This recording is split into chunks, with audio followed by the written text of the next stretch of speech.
The silver ship moved through space like a gentle fish swimming through calm water. Inside, Commander HFY stood at the main control panel, his crystal body catching the soft blue light from the screens. His ship, the Harmony's Light, was the pride of the Galactic Council's research fleet. For 3 years, he and his crew had been mapping new star systems and studying planets that might support life. "Commander, we are picking up strange readings from the third planet in this system," said Dr. Veltar, his tentacles moving quickly over his instruments. The thin alien's large eyes showed concern as he studied the data flowing across his screen. HFY walked over to look at the readings. His crystal feet made small clicking sounds on the metal floor. "What kind of readings?" "The planet shows signs of advanced technology, but our records say it should be primitive. The energy signatures are very unusual. They do not match any known peaceful civilization." Engineer Krillop, who looked like a large insect with 6 arms, buzzed his wings nervously.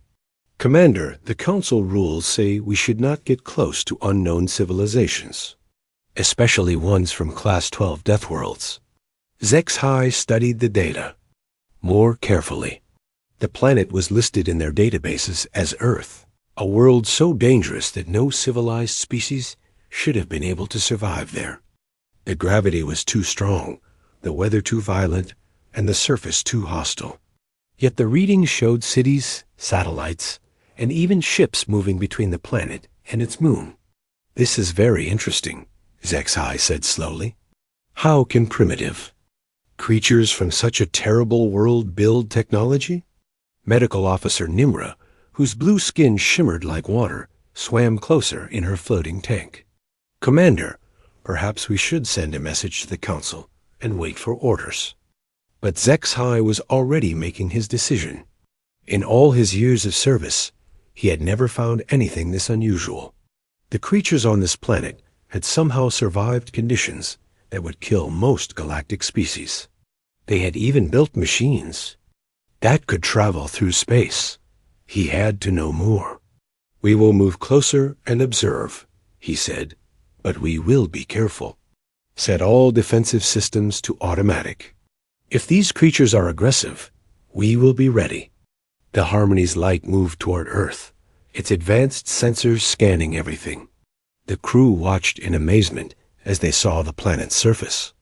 It was covered in water that moved in huge waves, land that shook and split open, and air that spun in giant storms. It was truly a world of death. "How can anything live down there?" whispered Krillop Dot, but as they got closer, their sensors found something even more surprising. The creatures on this planet, who called themselves humans, were not just surviving. They were thriving. Their cities were huge, their technology was growing fast, and they had already begun to spread to other worlds in their system. "Look at this," Dr. Veltar said, his voice full of shock. "They have built cities on floating platforms in their oceans. They have carved homes into the sides of mountains. They have even built stations that survive in the frozen wasteland at the top and bottom of their world." HFY could not believe what he was seeing. These humans had adapted to every terrible environment their planet could create. They had turned their world's attempts to kill them into opportunities to grow stronger. That was when everything went wrong. The ship's alarm suddenly began to sound. Red lights flashed throughout the control room. Engineer Krillop's wings buzzed. In panic, as he checked his instruments, "Commander, the quantum drive is failing. We have a cascade failure in the main power core." HFY felt a chill run through his crystal body. A cascade failure was every space traveler's worst nightmare. The quantum drive that let them travel between stars was destroying itself. If they could not stop it, the explosion would destroy the ship and everyone on it. "Can you fix it?" HFY asked. Krillop's 6 arms moved frantically over his controls. "I am trying, but the damage is spreading too fast. The safety systems are not responding." The ship shook violently. Sparks flew from damaged control panels. The lights flickered and went out for a moment before the emergency power came on. "We are being pulled into the planet's gravity," Dr. Veltar reported. "Our engines are not strong enough to break free." Zexhai looked at his crew. They were all scared, but they were still doing their jobs. He was proud of them, but he also knew they were probably going to die. Ships like theirs were not built to survive in the atmosphere of a Class 12 death world. "Send a distress signal," he ordered. "Use all emergency frequencies. Maybe another council ship will pick it up." But even as he said it, he knew it was useless. They were far from council space. No other ship would reach them in time. The Harmony's light continued to fall toward Earth, its crew fighting desperately to save their ship. Below them, the blue and green planet grew larger and larger. Soon, they would either fix their ship or crash into the surface of the most dangerous world in the galaxy. None of them knew that on the planet below, other eyes were watching them. Human eyes. And those humans were already preparing to do something that would change both species forever. The ship's final message went out into space.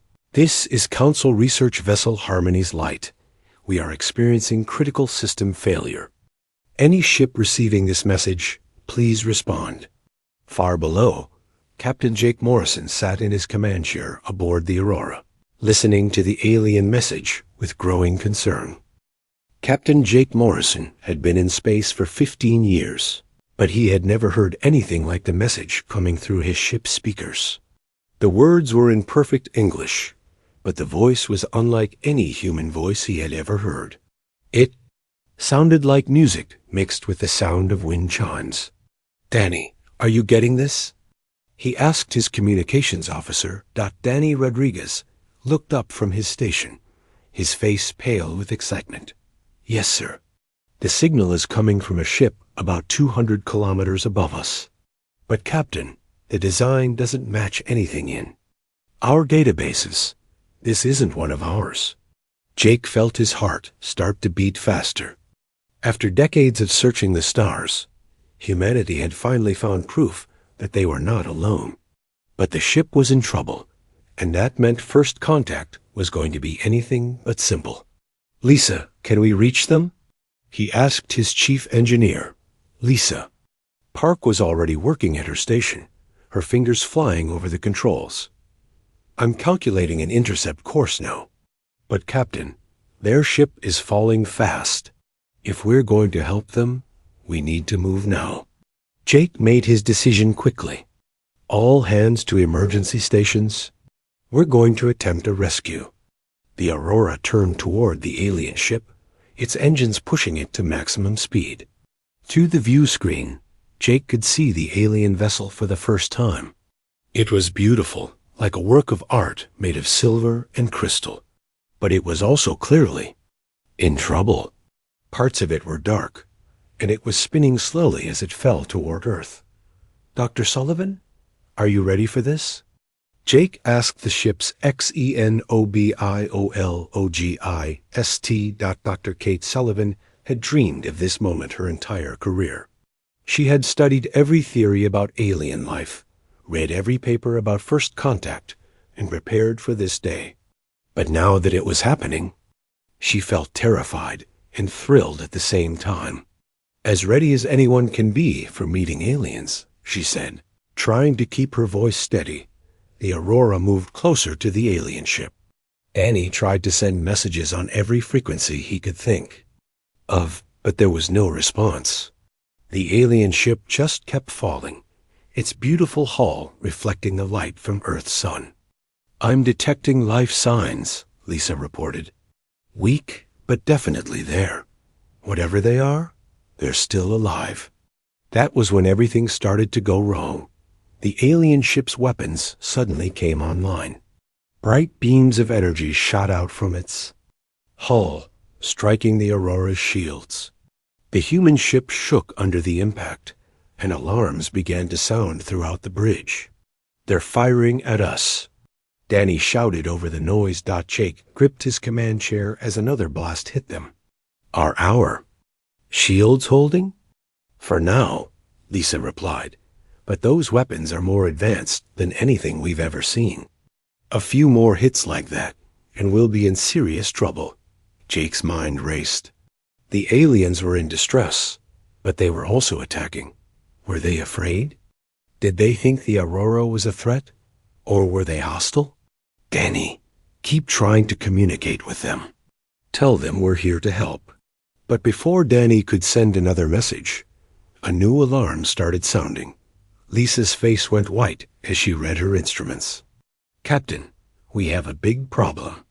I'm detecting 3 more ships approaching fast. They're not human, and they're not the same as the ship we're trying to rescue. On the main screen, 3 dark ships appeared. They were ugly things, covered in spikes and weapons.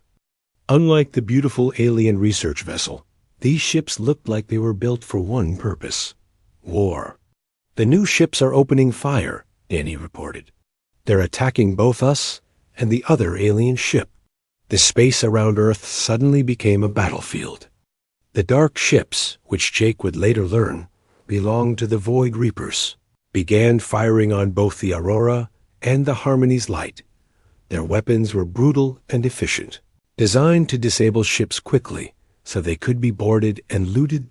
The research vessel's automated defenses tried to fight back, but the Reapers had been doing this for a long time. They knew exactly how to disable the advanced but peaceful technology of the Galactic Council.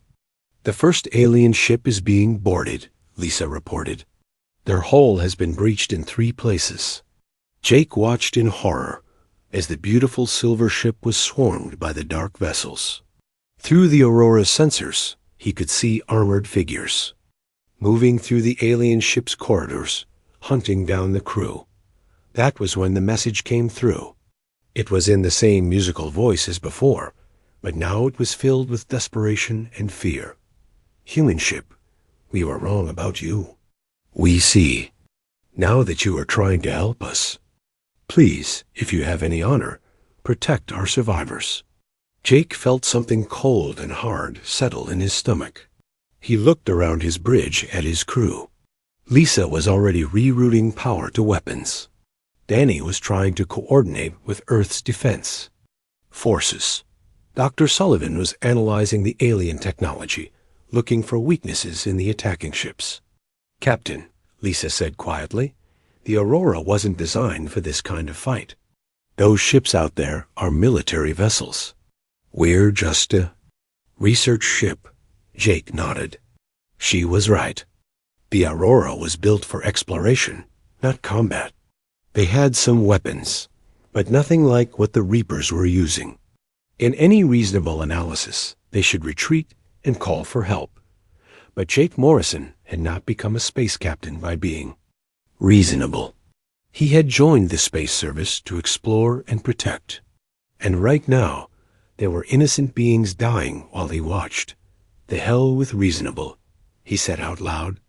All hands, prepare for combat. We're going in. The Aurora turned toward the Reaper ships, its small weapons charging up. On the bridge, everyone knew they were probably about to die. But they also knew they were doing the right thing. As the human ship charged into battle, Commander Zex High watched from his damaged vessel. He had studied human records and classified them as primitive and violent. But as he watched the small human ship attack 3 larger vessels to save aliens they had never met, he began to realize that maybe he had been wrong about what primitive meant. The battle was about to begin, and it would change everything both species thought they knew about strength, courage, and what it meant to be civilized. The Aurora shook violently as Reaper weapons tore through its outer hull. Jake Morrison held onto his command chair as sparks flew from damaged control panels around the bridge. The ship's lights flickered, and he could hear the sound of metal being torn apart. Hull breach on Deck 7. Lisa Park shouted over the noise. We're losing atmosphere fast. Jake looked at the main screen, where the 3 Reaper ships were closing in. Their dark hulls were covered in weapons that fired continuously. sending streams of deadly energy at the human vessel. The Aurora's shields were failing, and everyone on board knew they had only minutes before the ship was destroyed. "Danny, are you getting anything from the alien ship?" Jake asked.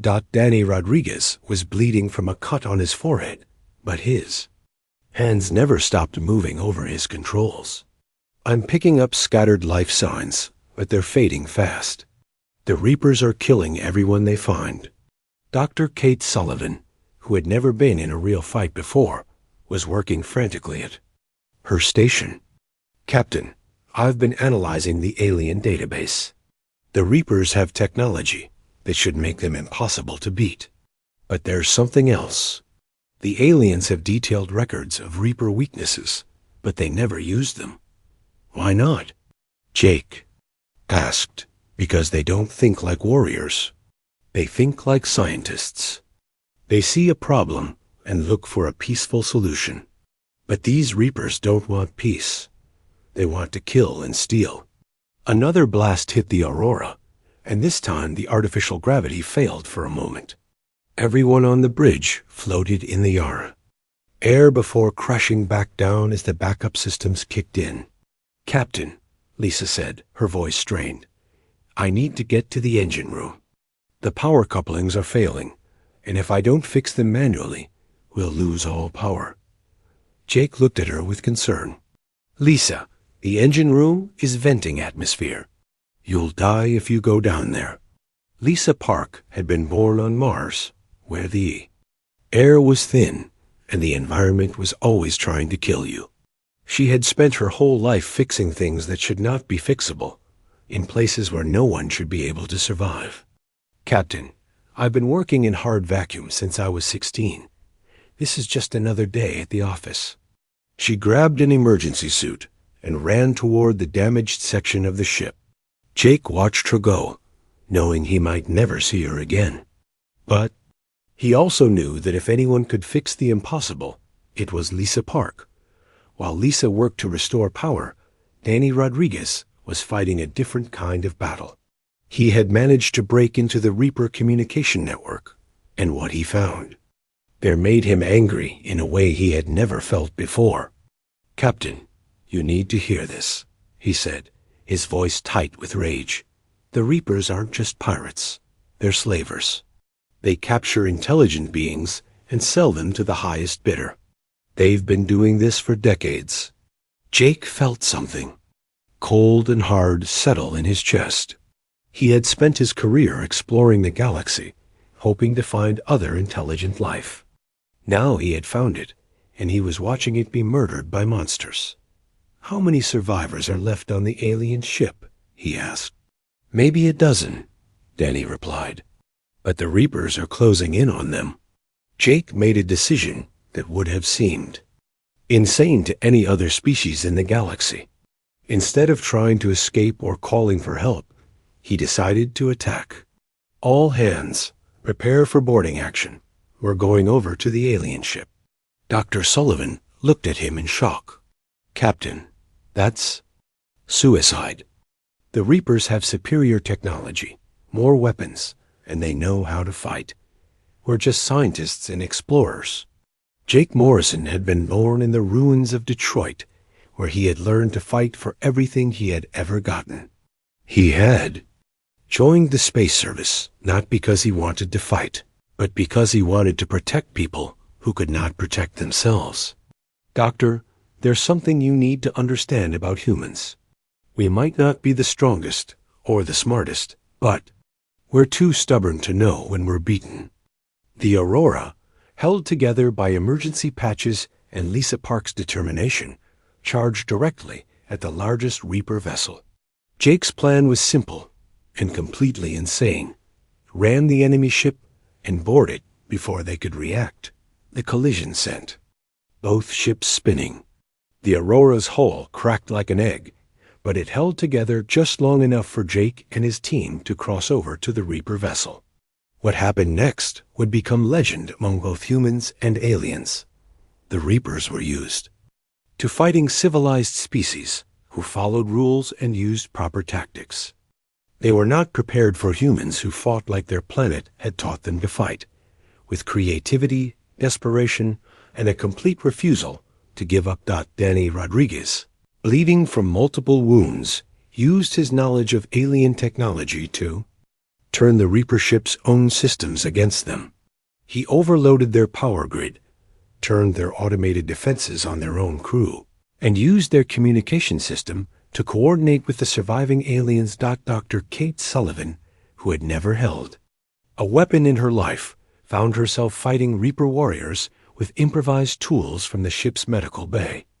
She used surgical lasers as weapons, turned medical scanners into explosive devices, and somehow managed to save 3 alien survivors while doing it. But it was Lisa Park who showed the Reapers what humans were really capable of. She had made it to the engine room of the Aurora and restored power, but the effort had left her with a broken arm and several cracked ribs. Instead of seeking medical attention, she had followed the boarding party to the Reaper ship. While hanging upside down in a damaged gun turret, with her broken arm strapped to her side, Lisa Park manually operated the Aurora's weapons to provide covering fire for the boarding party. She fired shot after shot at the Reaper ships, each blast precisely aimed to disable their weapons and engines. The Reapers, who had been confident of easy victory, found themselves fighting an enemy unlike anything they had ever faced. These humans did not retreat when wounded. They did not surrender when outnumbered.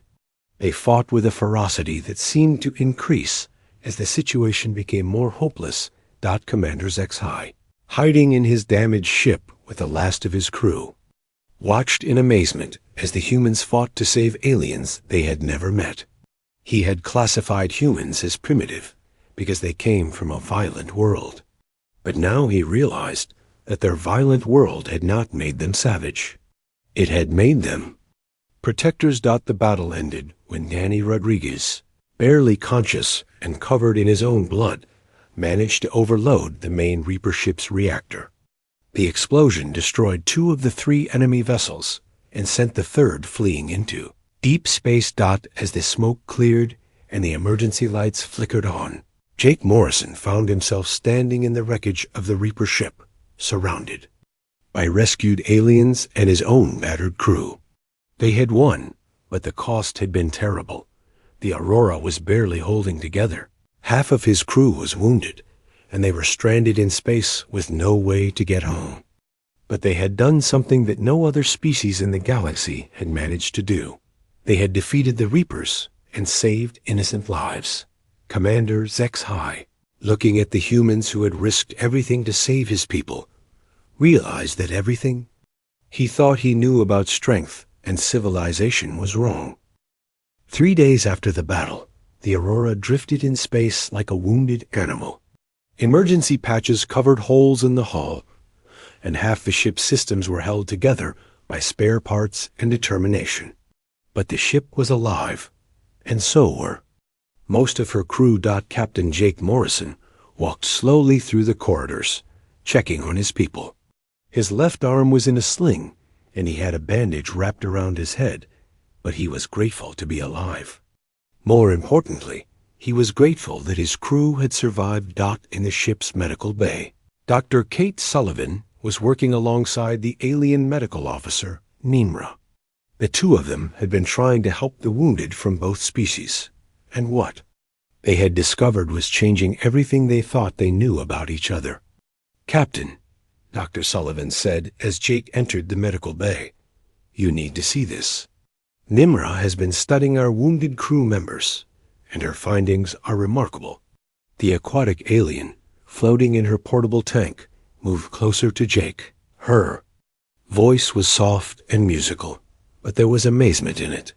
"Captain Morrison, your species is unlike anything we have encountered.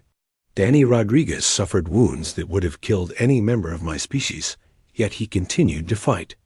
Lisa Park worked for hours with broken bones and internal injuries. By our standards, they should have died immediately." Jake looked at his crew members, who were resting in the medical beds. They were bandaged and tired, but they were already talking about getting back to work. We're tougher than we look, Jake said simply. No, Nimra replied, her voice filled with wonder. You are tougher than should be possible. Your bodies have backup systems for backup systems. Your blood carries more oxygen than ours. Your bones are denser than our strongest materials. Your muscles can function even when severely damaged. Dr. Sullivan nodded in agreement. Jake, according to Nimra's scans, the human body is designed to survive in conditions that would kill most galactic species. We're not just tough. We're practically indestructible compared to other intelligent life. In another part of the ship, Danny Rodriguez was working with Dr. Veltar to repair the communication systems. The two of them had been sharing information about their respective technologies, and both were learning things that amazed them. Your computer systems are incredibly advanced, Danny said, looking at the alien technology. You can process information 1,000 times faster than our best. Computers. But there's one thing I don't understand. Why didn't you use this technology to fight the Reapers? Dr. Veltar's tentacles moved nervously. We are not warriors, Danny Rodriguez. My species has not fought a war in over 1,000 years. We have forgotten how to think like fighters. Danny looked at the alien scientist with sympathy. That's not necessarily a bad thing. But sometimes, when someone is trying to hurt innocent people, you have to be willing to fight back. This is what we do not understand about your species, Dr. Veltar replied. You have advanced technology and peaceful intentions, yet you are also fierce warriors. How can you be both? Danny thought about it for a moment. I guess it's because our planet taught us that sometimes you have to fight to protect the things you love. We don't fight because we want to hurt people. We fight because we want to keep people safe. Meanwhile, in the engine room, Lisa Park was working with the alien engineer, Krillop. The insect-like alien was amazed by the human's ability to repair damaged systems with whatever materials were available. This should not work, Krillop said, looking at Lisa's improvised repairs. You have used pieces from the food dispensers to fix the power grid. You have turned medical equipment into engine parts. By all logic, the ship should have exploded. Lisa smiled as she welded another patch into place. Sometimes logic isn't enough. Sometimes you have to be willing to try things that shouldn't work. But how do you know what will work and what will not? Krillop asked. Experience, Lisa replied. When you grow up on a world that's constantly trying to kill you, you learn to make do with what you have. You learn to fix things that can't be fixed, and you learn to keep going when everything seems hopeless. The biggest revelation came when Commander Zexhai accessed the Aurora's databases.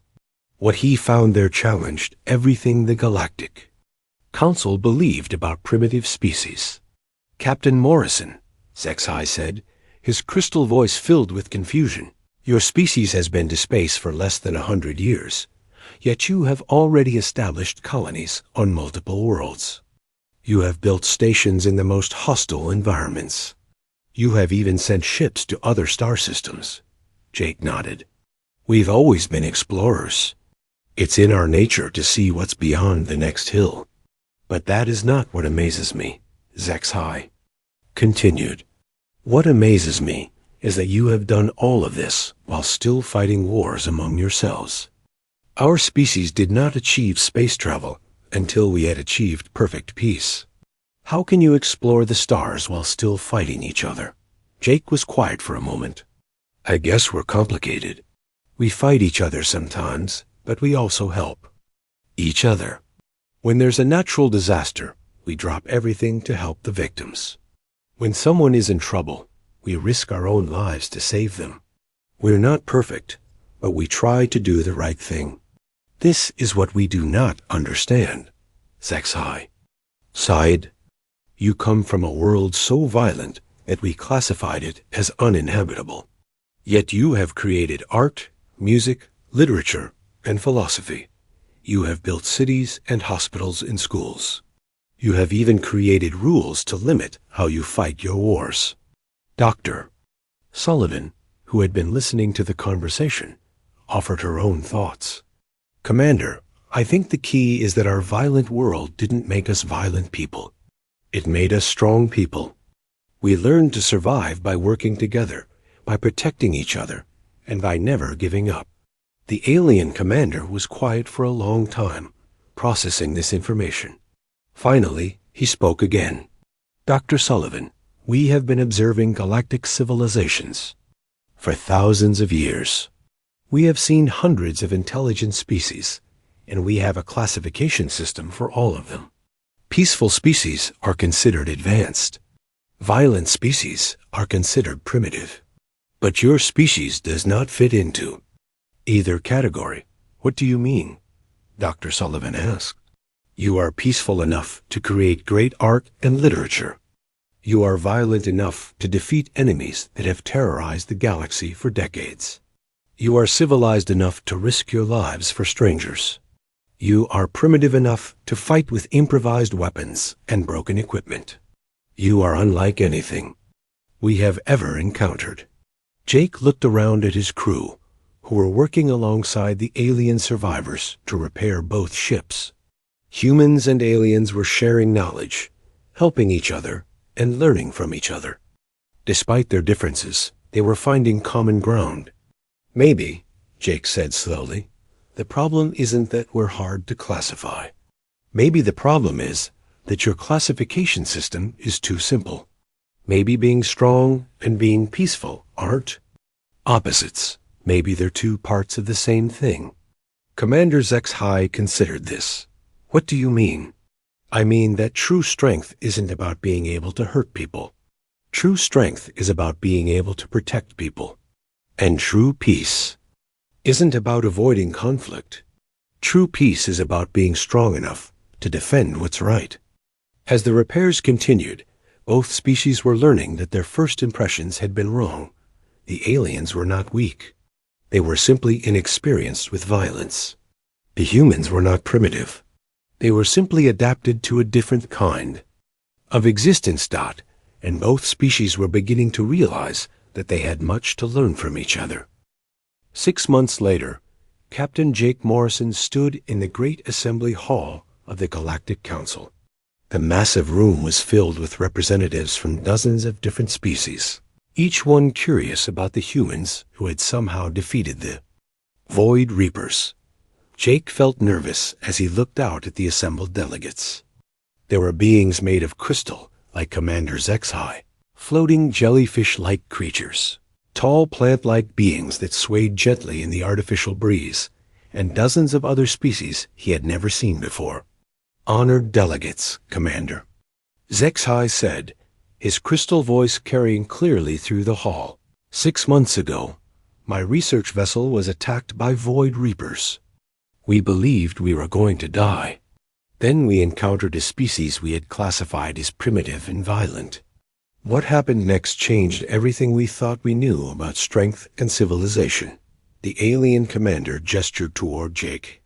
I present Captain Jake Morrison of the human vessel Aurora and his crew who risked their lives to save beings they had never met. Jake stepped forward, feeling the weight of hundreds of alien eyes upon him. He had practiced this speech many times, but now that he was here, he decided to speak from his heart instead. Honored delegates, 6 months ago, my crew and I were on a routine exploration mission when we encountered Commander Zexhai's ship in distress. We did what any decent person would do. We tried to help. What we found was that the galaxy is full of both good people and bad people, just like our own world.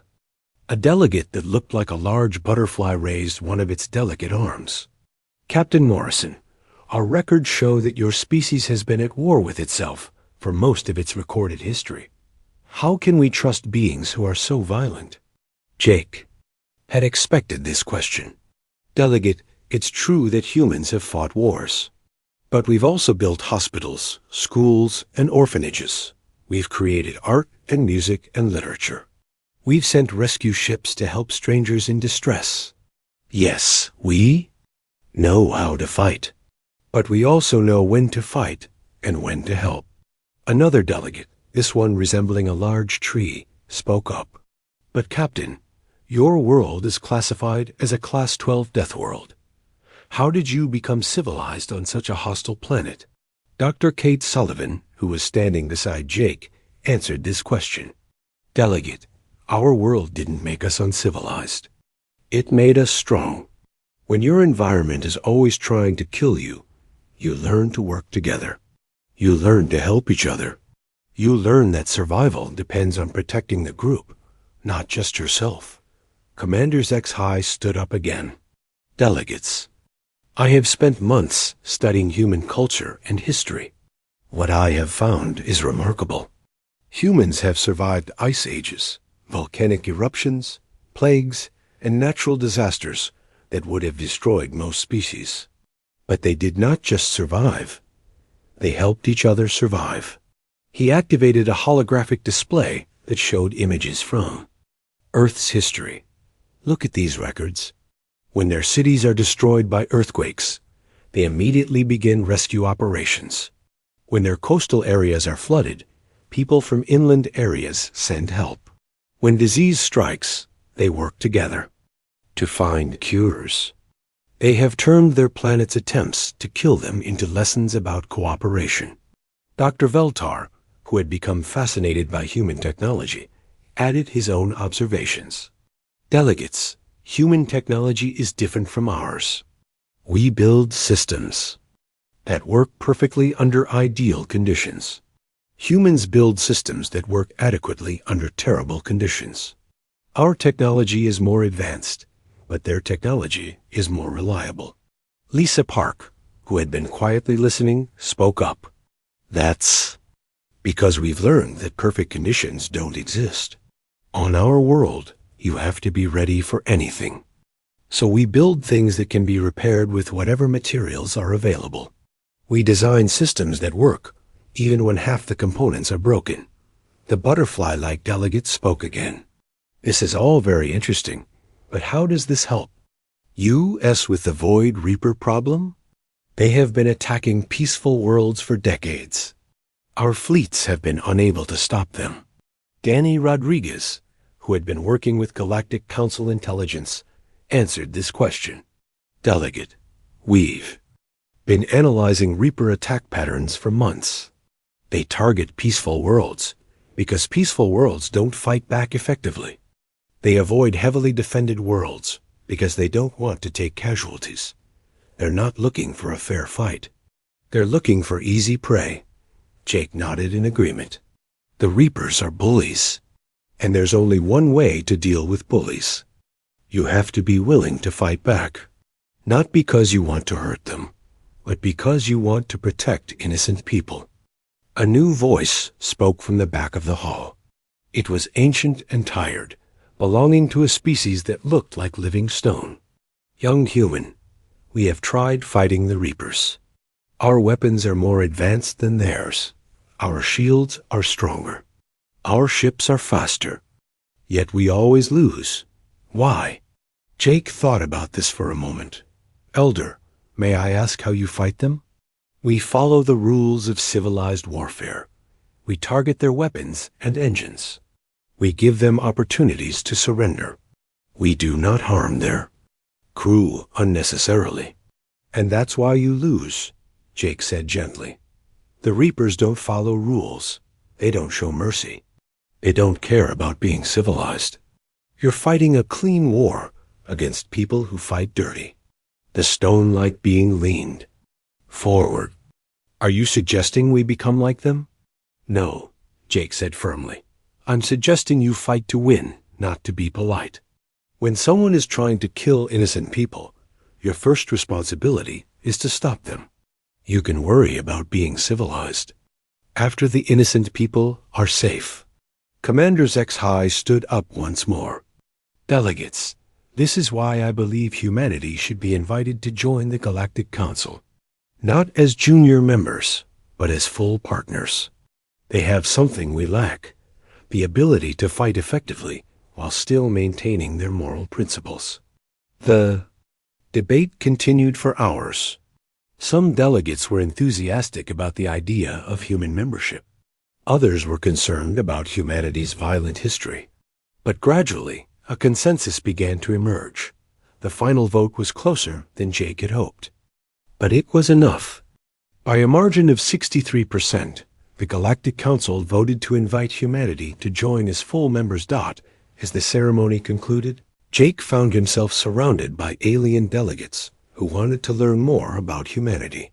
But the real test came 3 weeks later, when the Reapers launched their largest attack ever on a peaceful trade hub called Serenity Station. The call for help reached Earth just as Jake was meeting with the human government about humanity's new role in galactic affairs. Within hours, a small fleet of human ships was racing toward the battle. Jake commanded the Aurora, now fully repaired and upgraded with both human and alien technology. Beside him flew ships commanded by other human captains who had volunteered for this mission. They knew they were outnumbered, but they also knew that innocent people were dying while they waited. When they arrived at Serenity Station, they found a scene of devastation. The beautiful space station was under attack by over 20 Reaper vessels. Galactic Council ships were trying to defend it, but they were being systematically destroyed by the superior Reaper tactics. All human ships, this is Captain Morrison. Jake said over the communication system, "Remember, we're not here to be heroes. We're here to save lives. The Reapers want to fight, so let's give them one they won't forget." What followed became known as the Battle of Serenity Station. The human ships, smaller and less advanced than their enemies, fought with a ferocity that shocked both sides. They used tactics that the Reapers had never seen before: ramming attacks, suicide runs, and coordinated strikes that ignored conventional rules of space combat.